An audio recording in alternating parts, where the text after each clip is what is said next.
You're gonna wanna be sure that you save some turkey from Thanksgiving. Let me show you my favorite thing to do with leftover turkey after Thanksgiving.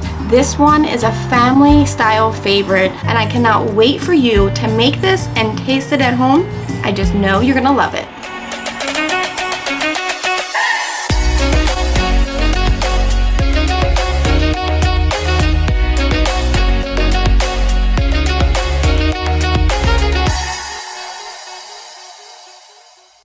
Turkey and white country gravy, or also known as turkey a la king.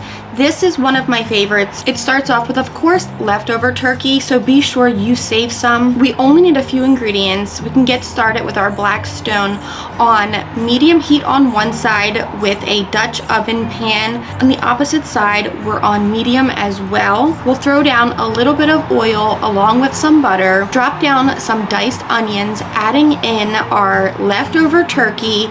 Using our Blackstone scraper, we can chop up our turkey into bite-sized pieces. You can go really as small or as large as you want with the turkey. This is also great if you have chicken left over to use up. We'll jump over to our Dutch oven pan and get our roux started.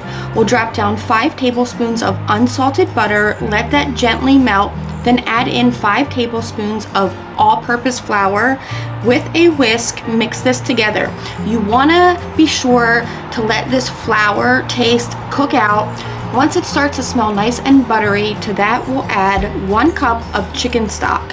Then we'll add 3 to 3.5 cups of whole milk. You can use half and half or 2% milk. We'll keep whisking this together as this slowly begins to thicken. We'll season with a little bit of our poultry seasoning and a little bit of the Blackstone SPG as well.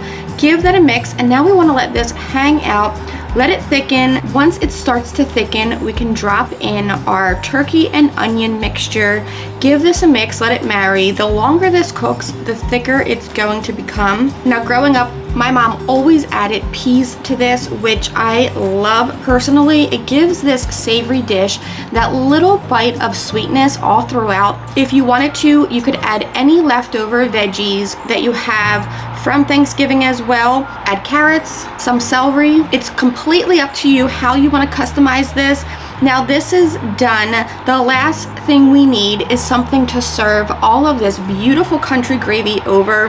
I like using sourdough toast. It's my kids' favorite.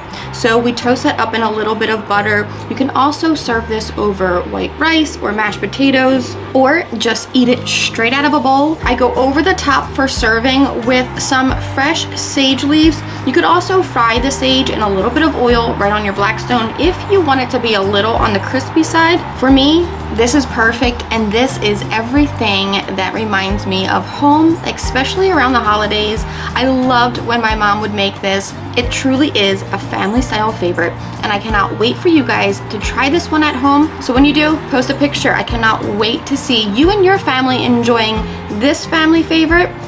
Until next time, I'm Blackstone Betty, and I cannot wait to see you guys for another one of my favorite family style recipes.